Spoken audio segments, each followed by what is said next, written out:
My name's Robin, this is The Wessex Way, and that is an ongoing documentary project which I started in February 2023, focusing on the players, volunteers and supporters of the teams that make up the two divisions at steps 5 and 6 of the National League system in central southern England. It was the result of having done a master's in photography, which all ends up being very project-based, and I'd finished that and I needed something to do. So that is how The Wessex Way started back in 2023, and I've done lots of radio throughout my life, and I very much, at the start of my radio days, used to do a show on Winchester Hospital Radio, where the presenter before me was one Tim Smith. Hello, Tim. Hello, Robin, and a very fine show yours was too, may I say. Oh, thank you very much. Yours was equally good, and we always enjoyed chatting to each other in the studio. Before and after things. We support the same football team, so we used to go to a number of away games and things like that together way back when, and then I guess kind of just lost touch with each other until about 2 years. Oh yeah, life kind of happened and we lost touch, and then 2 years ago I was delivering some leaflets through people's doors. He was proselytising for a political party, but we won't say which one. And this big chap came out of a house to where, next door to where I was delivering leaflets, and I thought, oh dear, he's going to come and harangue me. But he didn't harangue me at all. It was Robin, and we started chatting, and then we said, should we go for a pint? So we went for a pint, and I suppose the conversation then got on to sort of non-league football, didn't it? So that was 2024, was it? 2024, yeah. two years ago-ish. Goodness me. So I must have probably said to you that I was doing these photos of Wessex League stuff, and we probably at the time both had season tickets still, again. Yes. For the team that we won't mention either. And it was. I think it was quite natural to say, did you fancy coming along to some games? Sometimes I end up writing match reports for the Wessex, which is not always the easiest thing if you're writing a match report and photographing. And I like a chat during the game as well. You do like a chat during the game. I must admit. You miss most of the game sometimes because you're having a chat. I mean, we shouldn't say that, but it is probably true. Whereas Tim has a background in PR. PR and marketing and stuff like that. Yes, and can write for a living, or did write for a living. I did write for a living, and I've just stopped working because I'm getting old. But I was quite happy to carry on writing things because I like writing things. So I think we started off with me writing the odd match report of games that we gone to. I think the first one was at Basingstoke, if I remember. Was it, when we got stuck on the motorway for hours? Missed the first half hour, so that wasn't a brilliant report. But yes, we started to write reports, and I started to write reports and submit them to the Wessex Post, which is the Wessex League's weekly newsletter, and together with Robin's Pictures, and that's sort of very informally is where we started doing stuff. Yeah, I think there are a number of times in the time since where I've been to a lot of games that you haven't, and so I sort of end up doing both jobs again, which is fine. But there came a point, I guess at some point last year, would it be last year? It's been sort of brewing for a while, where I sort of said to him, we probably ought to be doing something together. And we couldn't really decide what, could we? No, under the Wessex Way banner, there were some very grand ideas, which were probably unrealistic. And so we kind of settled on the idea of doing some kind of zines, which if you're listening to this, you're probably aware of. Doing some kind of zines because there's a sort of a massive archive of match reports and of tens of thousands of photos. And Tim, you love kind of doing the research, don't you? And going back into the backstory and looking up the facts and the figures and what teams were doing 40 years ago and all of that kind of stuff. Give me a football rabbit hole, Robin, and I will disappear down it for several days. Yeah, which is, I think a lot of us quite enjoy that, actually, don't we? So that's kind of where we're at. So we decided that we probably ought to do something which combined all of that. So we've got a website. We'd be delighted if you should check that out. That is thewessexway.uk. So at the moment there are kind of ground guides on there. There are team guides. There's photos. There's a little bit of video on there as well. And that's going to be kind of updated from time to time. This is a good time to mention the subsection of the website which doesn't really reach its fulfillment at the moment. Tell us about Gone But Not Forgotten. Oh, well, Gone But Not Forgotten is a researcher's dream. So yes. I took upon the Wessex League has been going for 40 years now, since the 86-87 season. And I took it upon myself to find out about all those teams that are no longer in that league. And over those 40 years, there is a total of roughly 66 teams. It kind of depends how you count it, because there are some teams that have changed their name, that have merged, have reformed under the same name. But I've kind of took the view that if there was a clear line of continuity, then that was one team. 66 teams. Some of them have gone on to bigger and better things, like Eastleigh, AFC Totton, teams like that.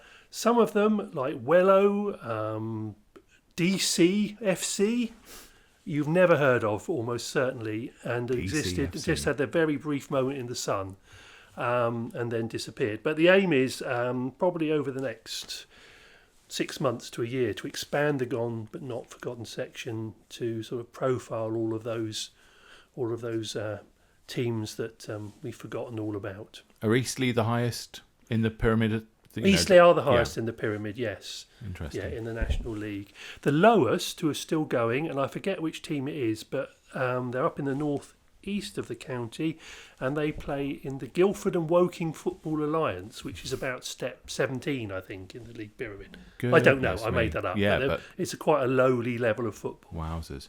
And I was just reading about Sturminster Newton United FC, however their name goes, the new boys in the Wessex this season.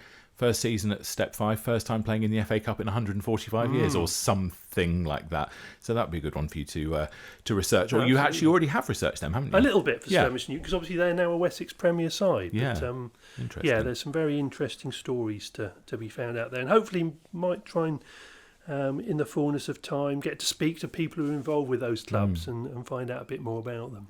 Yeah, definitely. And I think if you're listening to this and thinking, oh, I know some people, I know some stories, I know some historians, I know people who've been around a club for a long time, or even people who are just interesting and have got a story to tell, then do get in touch, because we're sort of very interested to do, whether it's audio or video or written stuff.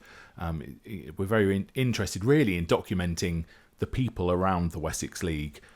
Yeah, obviously we're interested in the matches and the goals and the pictures of the action, but we're not just interested in that. No, and I think it'd be fair to say that we do need some more people stuff to add to the stuff there's already. So yeah, echo what you say, Robin. Anybody who's got an interesting Wessex tale, then get in touch. Yeah, definitely. We were thinking, how do we kind of launch the zine? If we're going to make a zine and it's going to be however many editions it's going to be per year, what would be a good starting point over the summer of 2026 that we can really sink our teeth into and get to grips with for issue number 1? And obviously, really, the story of last season is the story of AFC Stoneham, isn't it? Very much so. Wessex League champions for the first time in their history, and also becoming, I think, the 4th Wessex League side to capture the FA Vase title at Wembley. So an amazing double for Stoneham. Yeah, and we were there at Bemerton Heath Harlequins when... You were there, weren't you? I was there. Yeah, we were there at Bemerton Heath Harlequins when they were sort of crowned champions, and we were there for various of the Vase games, and we were both at Wembley.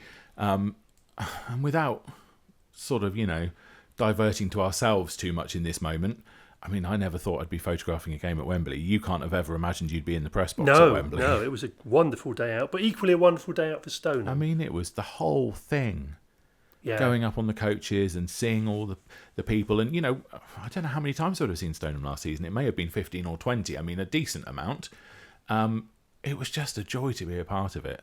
And massive thanks to the club for allowing that to happen. And to the Wessex League for letting us go and work on their behalf on the day. Yeah, absolutely. And so many memories from that day. And what do you do with that? I took 3,500 photos that day, which for me is an awful lot for a football game, because there was so much to see, so much to take in. Absolutely, and I was lucky enough to find my way down to the mix zone where the players and managers are interviewed after any big game at Wembley. And there were, firstly, it was really just great to see how much all the Stoneham people were enjoying such a brilliant day, but also got a lot of content in terms of quotes from them when they were being interviewed by the various media. So we had loads of stuff from that day. And of course, the joy and the excitement and the thrill of it was also kind of mirrored by the upset and the sadness of Jeff Smith not being there and subsequently passing away the next day, and this just being such a strange time for everybody connected to the club. Those who knew him well and those who were involved in the club on a day-to-day basis, the players and the staff. What a really sort of contrasting set of emotions to have to deal with. So we obviously naturally have to reflect that. Absolutely, and I think, hopefully we do in what we've done for them, but more of that in a moment. Yeah. So I guess having had the idea that Stoneham was the natural fit, we then sort of approach Mark Stupple, the chairman, and kind of say to Mark, we've got this idea to kind of commemorate the season. It's not a match program. It's a kind of a collector's thing, isn't it? It's something for people who want to remember and to look at and to read and to remember all of those stories and all of those moments. So we speak to Mark, and Mark is very much Mark is a very positive fella with a lot of ideas and so many responsibilities and so many plates that he keeps spinning. All of this thing about 150 odd clubs and 20 million players and all the volunteers and all the rest of it, which Stoneham are rightly proud of. And Mark was like, I think that's something that we can work on together. Yeah, and thank you very much to Mark and everybody else in the club, because the zine we're working on, we're turning it around to a fairly tight time scale, I think, and the support we've had from the club and the access to players and managers has been incredible, and we hope that we'll have a good product to come out of it.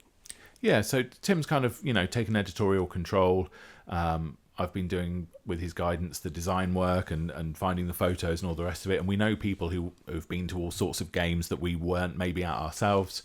And to have access to speak to, I think, 3 of the players, the manager, and to Mark himself. And you can find those video interviews, by the way, the same page where you found this audio interview.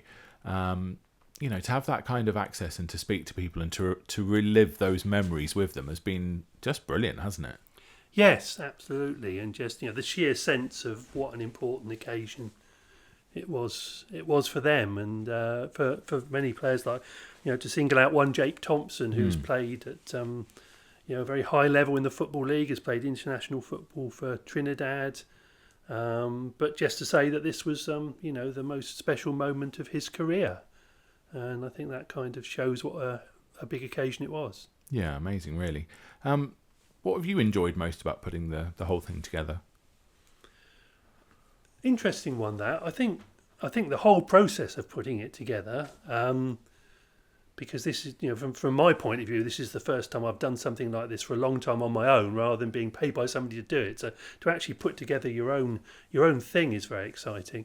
But I think interviewing, in regards to what we've got in there, I think interviewing various fans for their memories. We've done a Road to Wembley thing, and we've got a different person to give their view of each of the 8 games from the second round up to the final.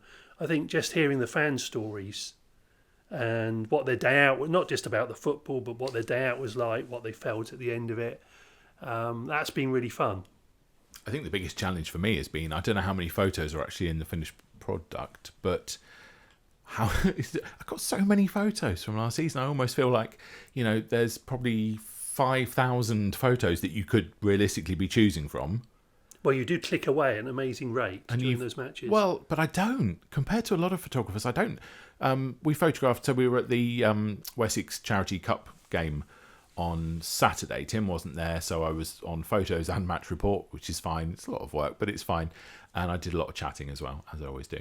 Might have missed some of the goals. But anyway, I took 250 photos, including of 30 or 40 of the sort of the short presentation at the end. That's nothing. Yes, that's absolutely nothing. There are people who would probably take 10,000 photos at a match. But I do think that, quality over quantity, hopefully. So I think another thing that you'll see on this kind of this page, the bonus content on our website, is I'm probably going to do like some photo galleries on there. I haven't actually got round to doing this yet, but the idea is maybe to do some photo galleries on there, perhaps to have some wallpapers that you could download for your desktop or for your phone or something like this. So maybe some pictures of the fans or iconic moments from the game or from the season, which maybe you can do there. Of course, that's just one team you've got all those photos. Yeah, well, that's for. what I was. With 42 teams in the league, that's an awful lot of photos. I'm glad I don't have to sift through them. We should probably talk about that, shouldn't we? Because there's a second issue, which is available at the same time as the first issue. So the first issue is very much made with regards to the charitable foundation which is being set up. The Jeff Smith Yeah. Foundation, Yeah. which is going to help young children get into football. So a donation has been, made for people who want to take a copy of the zine for the first edition, and then obviously the second edition is something that we're going to be producing ourselves and distributing ourselves and selling, because obviously we're going to need to kind of cover our printing costs and all that kind of stuff, and make this an ongoing project. So the second edition is out at the same time as the first edition. You can get one of those from us directly. You can find the details of how to do that on the wessexway.uk, or if you see us at a game, there's a good chance we'll have. God, we should do, shouldn't we? Have some copies with us. Copies with us. As if by magic. It'd be remiss otherwise. So the second copy, again, it makes sense to do something which is all about last season, kind of like, cover off the whole thing, but for the whole league. And that is your headache, not mine. Yeah, well, that's a lot to go, a lot to sift my way through, but we've decided to do it in a bit of a diary of the season format. So we're going to take it month by month, highlight how the league was progressing, who was doing well, who was doing not so well, some of the big games that happened, some of the personalities, and just really tell the story of the season. But it'll be very picture-led, and it allows us to go into Robin's deep archive of photos and feature a lot of different teams and people. And actually, I mean, it is interesting reading back on the sort of source material. I've at the moment, at the time of recording, I'm somewhere at the end of September. There's quite a lot of interesting stories already emerging that you kind of forget about during the season. Yeah, it's a big kind of research project, isn't it? Because you'd have known about it as it was going on. You weren't making notes on it as it was going on because we hadn't quite come around to this idea. So you've got to kind of go back and refresh your memory on everything. Absolutely. I think interesting things pop up. For instance, did you know that United Services Portsmouth won their first game of the season 4-1? Goodness. They must have thought they were in for a good season, but they were not. That was as good as it got, unfortunately, for them. I feel there are a few clubs in Div 1 who were in Div 1, who I kind of feel really quite sad about, and I feel really sad about what happened at USP. From an outsider's perspective, I don't claim to know anything about what was actually going on at USP, but the problems that they seem to have had with their ground and that stand and all the rest of it really seems to have overshadowed their whole season. Yes. And it's such I hate to say this, it's an iconic venue, but it is. Trust me. In the true sense of the word. In the true sense of the word. That is an amazing ground to go and watch football at. It really is unlike any other. And we'll reflect that in some photos which will go in. Absolutely. But it's such a shame to have lost them and that. And then you look at Blackfield and Langley and you think, well, how high were they a couple of seasons ago? And now they're Hampshire League. Yes. I mean, the fall there is incredible. Shows how the fortunes can change, doesn't it? So we should have said no spoilers, shouldn't we? What if people spoilers. didn't know that those teams were relegated? Except to say that anybody who thought the league title was a one-horse race, look back for the first half of the season, and it was a really close battle between 3 or 4 different sides. So that will be reflected in the early part of the zine. So I mean, that will be a more limited run for episode 2 of the zine. So if you do want to get hold of a copy of that, I wouldn't hang about, because there aren't going to be millions and millions of them. And okay, we may reprint in the future, but as it stands, that print run will be a sort of a one-off. That's the idea. And then just ongoing, we'll be looking into all kinds of ideas, whether it be single club editions, whether it be a focus on a particular cup, or maybe even a one match. There's no reason why we couldn't do all kinds of different things with the zine. I guess you should probably follow us, firstly on the website that we've mentioned, the wessexway.uk, but we're on Twitter. I'm still calling it Twitter. Everybody still calls it Twitter. I'm not calling it X. No, we're a non-X zone. So we're on Twitter as the Wessex Way. We're on Instagram as the Wessex Way. TikTok. You know more about these channels than me. I'm an old person. I set up a TikTok just for the lols, as the kids might say. I set up a TikTok. So if you're interested in following things like that, I mean, they are more, at the moment, those platforms are more kind of image-led, and that's fine. But yeah, if you want to kind of engage with us on social media, that would be fun. TikTok, I have no idea what's going to happen with TikTok. Do I have to dance about with a funny hat on or something? If you want to, but I probably won't film it. Fair enough. So, keep that one to yourself, maybe. Those are ways that we would love for you to kind of, come along on this journey with us, because all it is, as I say, really is just two blokes who quite like a bit of football, go to plenty of Wessex games and kind of like to document what's going on. Yeah, absolutely. But, I hope we hope it will give you a good flavour of football, not just the Wessex League, but football in our area in general. And, even if you're not in the Wessex area, why don't sort of dip a toe in and see what's going on in this particular part of the country.